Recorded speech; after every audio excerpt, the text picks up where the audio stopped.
नमस्कार, मैं अजीत कुमार वर्मा। मैं अपने YouTube चैनल पे आपका स्वागत करता हूं। जैसा कि मैंने बताया था, मैं सीटेट वाले के लिए मैथ लेकर आता हूं कंटिन्यू, और कंटिन्यू एग्जाम तक लेकर आऊंगा। ठीक है, तो आशा करता हूँ कि आप आएगा। ठीक है, आज मैं लेकर आया हूँ simple interest and compound interest. Simple interest तो सिंपल ही होता है, कंपाउंड इंटरेस्ट की चर्चा हम ज्यादा कर देते हैं। तो दोस्तों, सबसे पहले जो बताया था, सिंपल इंटरेस्ट का मतलब होता है साधारण ब्याज, और कंपाउंड इंटरेस्ट का मतलब होता है चक्रवृद्धि ब्याज। ठीक है, आपके सामने लिखा गया है CISI, कंपाउंड इंटरेस्ट और सिंपल इंटरेस्ट, साधारण चक्रवृद्धि ब्याज और साधारण ब्याज। ठीक है, देखो दोस्तों, ये फॉर्मूला आपके सामने दिया गया है। इस फॉर्मूला को हम इस्तेमाल करके कैसे चीजों को सेकंडों में सॉल्व कर सकते हैं, इसका तरीका हम आप सीखने जा रहे हैं। देखिए, गौर करिए दोस्तों। सबसे पहले ये बताएंगे कि सिंपल इंटरेस्ट का मतलब क्या होता है। सपोज करते हैं कि कोई 1000 का कोई वस्तु है, और सिंपल इंटरेस्ट मतलब 10% के रेट से उसको 2 साल में पूछ रहा है कि कितना हो जाएगा। तो सिंपल इंटरेस्ट का मतलब ये होता है कि पहले साल, यानी कि पहले साल में भी 10% लगेगा। तो 1000 का 10% कितना हो जाएगा? 100 रुपया। और अगले साल भी इसी 100 पे लगेगा, तो इसी 100 पे लगेगा, तो यानी 1000 रुपया का फिर 10% ही लगेगा, तो कितना हो जाएगा? 100 रुपया। यानी कि 2 साल में अगर ब्याज पूछ देगा तो कितना हो जाएगा? 200 रुपया हो जाएगा।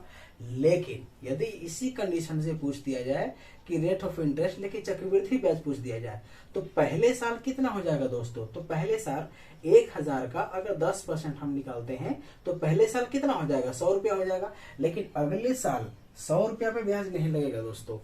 ये जो आपका 1000 है, इस पर भी 10% का चार्ज लगेगा, और ये जो 100 है, इस पर भी 10% का चार्ज लगेगा। इसका मतलब ये हुआ कि अब आपके पास 1000 और 100 यानी 1100 पे कितना परसेंट का चार्ज लगेगा? 10% का चार्ज लगेगा।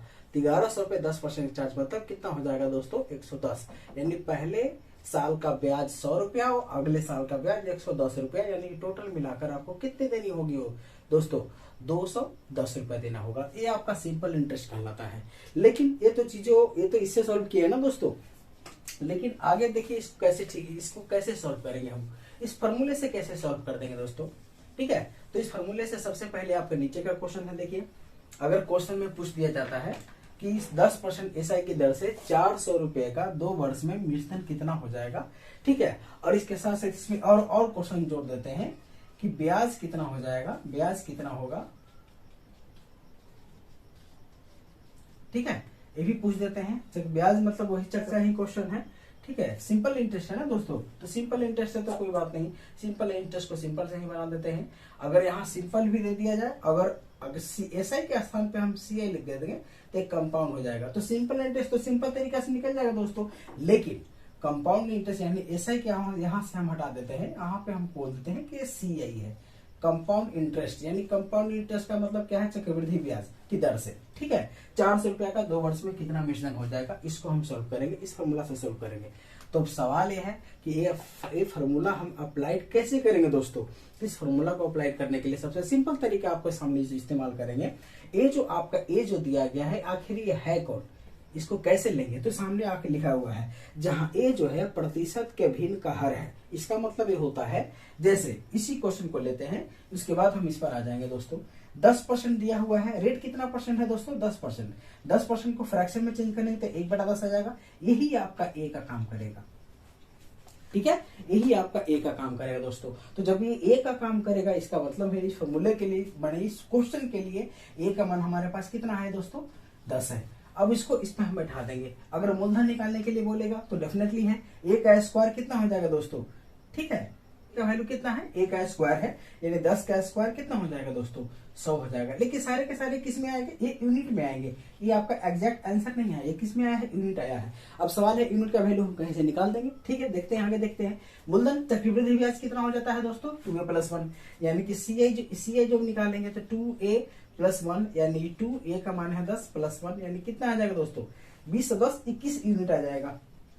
ठीक है, यहां से आ जाएगा दोस्तों। अब सवाल ये है कि इतना ये यूनिट में है दोस्तों, सोल्यूशन अभी नहीं हुआ है। ठीक है, अब इसी में से पूछ देगा कि इसका साधारण ब्याज क्या होगा, सिंपल इंटरेस्ट कितना हो जाएगा। तो सिंपल इंटरेस्ट का फॉर्मूला आपको दिया गया है जिस दोस्तों 2a हो जाएगा, यानी कि 2 × a। ठीक है, a का मान है 10, यानी कि सारे के सारे दोस्तों किस में आया है? यूनिट में आया है। तो यूनिट में आया है, और इसका सोल्यूशन निकालने के लिए हम देखेंगे यूनिट को कहां से रुपया में हम चेंज कर सकते हैं। ध्यान रखें दोस्तों, 10% रेट है। एक आपका क्या दिया गया है? ये आपका प्रिंसिपल अमाउंट है ना, प्रिंसिपल मानी जो भी है आपका 400 रुपया प्रिंसिपल अमाउंट का मतलब इसी को हम बोलते हैं मूलधन, यानी मूलधन का वैल्यू 400 रुपया है। इसका मतलब हमारे पास मूलधन दोस्तों कितना है, तो आपके सामने ही दिया गया है ना, P इजकल टू, सॉरी ये P है आपका, P इजकल टू A का स्क्वायर, तो P इजकल टू कितना दिया गया है 100 यूनिट, यानी 100 यूनिट किसको सूचित करता है दोस्तों 400 रुपया को, ठीक है। तो 1 यूनिट कितना हो जाएगा, तो 400 बटा में कितना हो जाएगा दोस्तों 100, यानी ऐसे कैंसिल ऐसे कैंसिल, इनकी 4 रुपया आ जाएगा। इसका मतलब यही है कि अगर आपके सामने CI पूछ रहा है तो 21 यूनिट है, रुपया में चेंज करने के लिए 21 में क्या से गुना कर देंगे 4, तो कितना आ जाएगा दोस्तों 84 आ जाएगा। 20 यूनिट है, अगर इसको पूछेगा तो 20 इंटू कितना आ जाएगा 4, यानी कि कितना आ जाएगा 80 आ जाएगा दोस्तों, ठीक है। इस फॉर्मूला को इससे हम सॉल्व कर देंगे, ठीक है। आगे बढ़ते हैं, ठीक है। अब इसको मिटा देते हैं, आगे बढ़ते हैं दोस्तों। मेन जो हमारा क्वेश्चन है, आखिर इसको फॉर्मूला को हम अप्लाइड तो कर रहे हैं, लेकिन ये फॉर्मूला आ कैसे रहा है, कहां से आ रहा है, इसका सोल्यूशन हम कैसे करेंगे, इसको हम आगे देख लेते हैं, ठीक है। इसको देखने से पहले कुछ चीजों को याद रखेंगे दोस्तों, कि आखिर ये सब चीजें जो है कैसे सॉल्व होगा। ये तो सिंपल वाला क्वेश्चन है, यदि रेट हर साल अलग हो, पहले साल कुछ प्रतिशत, अगले साल कुछ प्रतिशत, तीसरे साल कुछ प्रतिशत, उसकी चर्चा हम नेक्स्ट क्लास में करेंगे। अभी हम इसको सॉल्व कर दे रहे हैं। देखिए दोस्तों, अब इस क्वेश्चन को सॉल्व करने से पहले, हालांकि डायरेक्ट हम इस फॉर्मूला से हम बना सकते हैं, लेकिन सवाल ये है कि फॉर्मूला कैसे क्रिएट हुआ, आखिर यहाँ हम ऐसे जो लिख दे रहे हैं कैसे लिख दे रहे हैं। तो देखो ध्यान दें दोस्तों, इस तरह का जब भी क्वेश्चन हो तो सबसे पहले हम क्या लिखना चाहिए, हमें पी नहीं पता है दोस्तों, इस क्वेश्चन में हमको पी नहीं पता है, ठीक है। हमको सिर्फ क्या पता है, रेट पता है, कितने परसेंट से 5% से, टाइम कितना पता है दोस्तों, तो टाइम के लिए कितना वर्ष है 3 वर्ष है, ठीक है 3 वर्ष है, और इसके साथ साथ CI और माइनस SI का वैल्यू, तो हम डायरेक्ट इस फॉर्मूला से हम निकाल सकते हैं, ठीक है। डायरेक्ट इस फॉर्मूला से हम निकाल सकते हैं। R का इक्वल टू कितना आ जाएगा 5 बटा में, इसको फ्रैक्शन में चेंज करेंगे तो 5 बटा में 100, यानी कि 20 से कट जाएगा, यानी फ्रैक्शन, यानी हमारे सामने इस फॉर्मूला के लिए A का वैल्यू कितना आ गया दोस्तों 20 यूनिट, ठीक है। A का वैल्यू कितना आ गया दोस्तों 20 यूनिट आ गया। हम इस फॉर्मूला से डायरेक्ट रख के इसको हम निकाल सकते हैं, लेकिन फॉर्मूला कैसे जनरेट हुआ, कैसे निकलेगा, इसकी थोड़ी सी हम चर्चा हम कर देते हैं। देखेंगे ध्यान दोस्तों, ध्यान से, सॉरी। अब इसमें से क्या है, इसको जब भी इस तरह का क्वेश्चन हो तो इसको इस तरह के क्वेश्चन को सॉल्व करने से पहले सबसे पहले हम देखेंगे A का वैल्यू निकालेंगे। अब सवाल है कि A का वैल्यू तो हम 20 निकाल दिए, ठीक है, A का वैल्यू हम 20 निकाल दिए। इसके बाद क्या करें, गौर करेंगे दोस्तों। इसके बाद अगर यहाँ पे टाइम कितना दिया हुआ है, गौर करेंगे दोस्तों, यहाँ पे टाइम कितना दिया हुआ है 3 वर्ष दिया हुआ है, तो जब 3 वर्ष दिया हुआ हो, ठीक है, तो इस पे पावर 3 लेके हम काम कर देंगे। पावर 3 लेंगे, यानी कि यहाँ पे हम पावर 3 ले लेंगे, तो 20 पे पावर 3 दोस्तों जो भी होगा, ठीक है। अब इसके बाद पहले साल क्या होगा, फर्स्ट ईयर, इसके बाद सेकेंड ईयर, इसके बाद क्या है थर्ड ईयर, यानी फर्स्ट ईयर के लिए, ये सेकेंड ईयर के लिए और ये थर्ड ईयर के लिए, तीनों साल के लिए हम काम कर देंगे थर्ड ईयर के लिए, ठीक है दोस्तों। गौर करेंगे तो पहले साल रेट ऑफ इंटरेस्ट किस रेट से लग रहा है, 1/20 रेट से, है ना, 1/20 रेट से। तो 20 का क्यूब करेंगे, 20 का क्यूब कितना आ जाएगा दोस्तों 8000 आ जाएगा, क्लियर है ना। 20 का क्यूब कितना आ जाएगा दोस्तों 8000 आ जाएगा। और किस रेट से लग रहा है आपका, किस रेट से लग रहा है 1/20 रेट से, तो 8000 गुने 1/20 किस रेट से लग रहा है 1/20, 1/20 से कर देंगे दोस्तों कितना आ जाएगा, ये 400 आ जाएगा, ये भी क्या आ जाएगा दोस्तों 400 आ जाएगा, ये भी क्या आ जाएगा दोस्तों 400 आ जाएगा, ये भी 1/20 रेट से, ये भी 1/20 रेट से, यानी कि पहले 1/20 करके इसका भी 1/20, इसका 1/20। आप जानते हैं दोस्तों कि पहले वर्ष साधारण ब्याज और चक्रवृद्धि ब्याज दोनों को दोनों आपस में बराबर होता है, लेकिन अगले वर्ष जो है जितना जो पहला जो अमाउंट आ चुका है, इससे पहले जो भी अमाउंट हो चुका है उस पर भी क्या लगता है दोस्तों ब्याज लगता है। तो अगर पहले साल तो ठीक है, लेकिन अब अगले साल जैसे ही हम क्रॉस करेंगे तो अगले साल से पहले इस पर जो इंटरेस्ट लगना था वो तो 400 लग चुका, लेकिन इससे पहले भी एक इंटरेस्ट है और उस पर भी इंटरेस्ट लगेगा। तो अब ये 400 जो है इस पर भी किस रेट से लगेगा 1/20 रेट से ही लगेगा। तो 400 का 1/20 निकालेंगे तो दोस्तों ये कितना हो जाएगा, ये भी आपका 20 हो जाएगा, क्लियर है ना, ये भी आपका 20 हो जाएगा। अब यहाँ पे आते हैं दोस्तों, और जब जैसे ही यहाँ पे आएंगे तो इससे पहले कितना रेट है, इससे पहले कितना अमाउंट रह चुका है, तो 8000 रुपये इंटरेस्ट लगना चाहिए। तो 8000 रुपये इंटरेस्ट तो निकाल दिए। अब इससे पहले हमारे सामने 3 इंटरेस्ट है जिसपे लगना है इसको, एक 20 या एक ए है और ए है, तो इस पे लगेगा, इस पर लगेगा, वो भी उसी रेट से लगेगा दोस्तों, तो कितना आ जाएगा 20 हो जाएगा। अब इसके साथ इस पर भी लगेगा तो ये भी कितना आ जाएगा दोस्तों 20 आ जाएगा, और इस पर भी लगेगा 1/20, तो भी किस रेट से लगेगा 20 रेट से लगेगा, तो क्या आ जाएगा दोस्तों 1, ठीक है।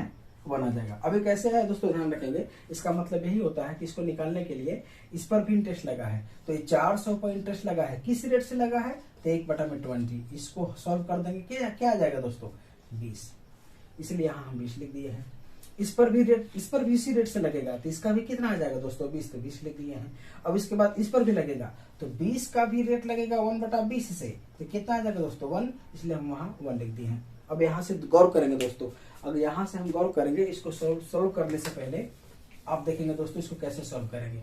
अब इसमें से क्या है, अभी ऐसे क्वेश्चन आ गया आपके सामने, हम क्या बोले थे, आपके सामने जो भी है, अगर हम यहाँ इसको a मानते हैं, ठीक है, तो हमारा मूलधन p हो गया, a का क्यूब, जो आपके सामने फॉर्मूला दिया गया था, ठीक है। इसके साथ साथ देखेंगे दोस्तों a वाला ये सब आपका क्या है, देखेंगे दोस्तों 400 है, तो डेफिनेटली ये 400 मतलब क्या है, 20 का स्क्वायर और क्या है 20 का स्क्वायर। खैर इतना डीप में मत जाएंगे दोस्तों, कोई दिक्कत नहीं है, ऐसे जा भी सकते हो, नहीं भी जा सकते हो, आपके ऊपर है, ठीक है। लेकिन इसको शॉर्ट फॉर्मूला से इस्तेमाल कर देंगे, हम भी बता रहे हैं फॉर्मूला कैसे हम लिख दिए हैं।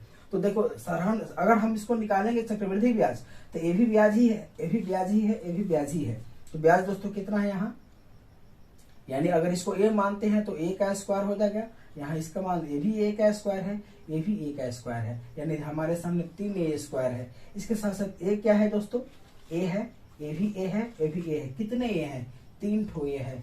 इसके साथ साथ प्लस में क्या है, 1 है। यही वजह से यहाँ लिखा गया था दोस्तों 3a square plus 3a plus 1, इसी को यहाँ से लिखा गया है। खैर दोस्तों बाकी सब समझ गए हैं चीजों को, अब इस पर हम क्वेश्चन पे अप्लाई करते हैं, इसको बनाने का तरीका, ठीक है, इसको क्वेश्चन पे अप्लाई करते हैं। अब इसको क्वेश्चन पे अप्लाई करने के लिए पहले सबसे पहले दोस्तों देखते हैं क्या होगा, क्वेश्चन कैसे क्रिएट होगा। यहाँ से हमको मूलधन ज्ञात करना है, तो हम डायरेक्ट फॉर्मूला पे आ जाएंगे। हम जानते हैं हमारे सामने क्या है, रेट है 5%, तो बाकी कुछ नहीं देखेंगे, 5% का वैल्यू एग्जाम में इतना नहीं करने जाएंगे दोस्तों, रेट जहाँ दिखा है रेट से चर्चा करेंगे और टाइम देखेंगे कितना टाइम दिया हुआ है, ठीक है। रेट कितना है दोस्तों 5% का मतलब 1/20, यानी a का वैल्यू क्या आ जाएगा दोस्तों 20 आ चुका, ठीक है। और इसके साथ साथ दोनों का CI और माइनस SI का अंतर दिया हुआ है आपको दोस्तों, कितना 122 दिया हुआ है, ठीक है। अब इसी को लेकर हम सॉल्व कर देंगे दोस्तों। ध्यान रखेंगे CI माइनस SI का वैल्यू देखो यहाँ कहीं लिखा गया हो दोस्तों, तो CI माइनस SI का वैल्यू क्या होता है दोस्तों 3a प्लस 1। इसका मतलब क्या है कि 3a, ठीक है, 3a प्लस 1 बराबर में 122 दिया हुआ है।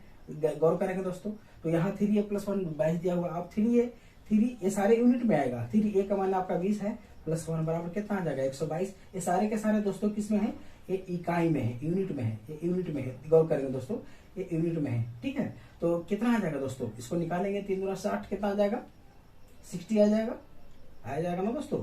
अगर इसको निकालेंगे तो कितना आ जाएगा 61 यूनिट, तो 61 यूनिट का मान 122 है, तो 1 यूनिट का मान कितना आ जाएगा दोस्तों 122 बटा में 61, इसको काटेंगे 2 से कट जाएगा, यानी 1 यूनिट का मान कितना निकल गया दोस्तों 2 निकल गया है। 2 यूनिट में नहीं, किस में आ गया है, रुपया में आ चुका है। अब जो निकालना से हम निकाल देंगे, तो हमको निकालना क्या था, सबसे पहले मूलधन। तो मूलधन का फॉर्मूला क्या होता है दोस्तों, आपके सामने लिखा गया है a का क्यूब।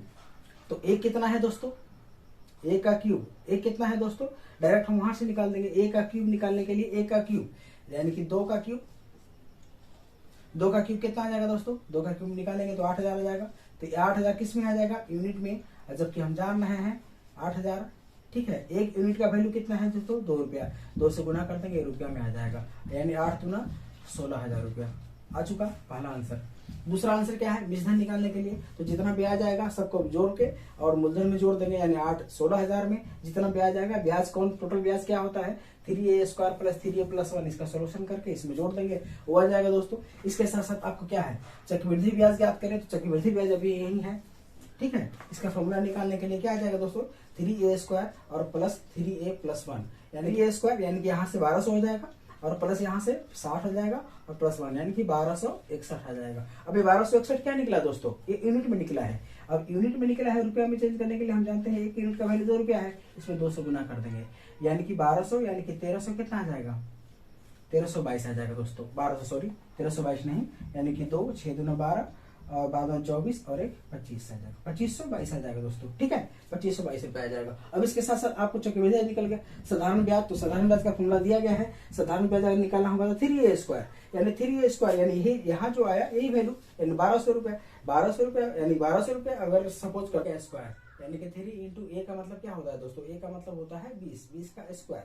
ठीक है, यानी कि 3 इंटू 400, 400 जाती है 1200, 1200। अब जानते हैं 1 यूनिट का वैल्यू क्या दिया हुआ है आपके सामने, हम यूनिट निकाल चुके हैं 2 रुपया। तो इसमें 2 रुपया जब दिया जाए इसमें 2 से गुना कर देंगे यानी कि 12 दूनी कितना हो जाएगा, 2400 हो जाएगा। ठीक है, साधारण ब्याज निकल जाएगा। अब इसने निकाला है तो डेफिनेटली चक्रवृद्धि ब्याज हम निकाल चुके हैं 2500, और पहले से हमारे सामने क्या है 16000 रुपया है, तो यानी कि 16000।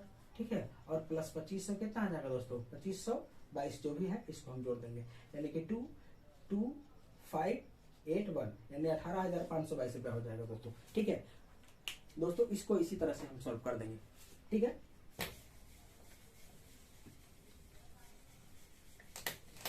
दोस्तों, ठीक है, हमारी नेक्स्ट वीडियो जल्दी आएगी, हम जल्दी मिलते हैं। ठीक है, हमारे यूट्यूब चैनल को लाइक करें, सब्सक्राइब करें और बेल आइकन को जरूर दबाएं। वीडियो ज़्यादा लंबा नहीं करना चाहता था दोस्तों। अगर इसमें आपको लग रहा है कि हमको परेशानी हुई है तो इसका नेक्स्ट वीडियो हम जल्द लाने वाले हैं, जिसमें सारे डिटेल के साथ हम चर्चा कर देंगे। और अगर समझ में नहीं भी आता है तो कमेंट, लाइक करें और शेयर करें। धन्यवाद, थैंक यू।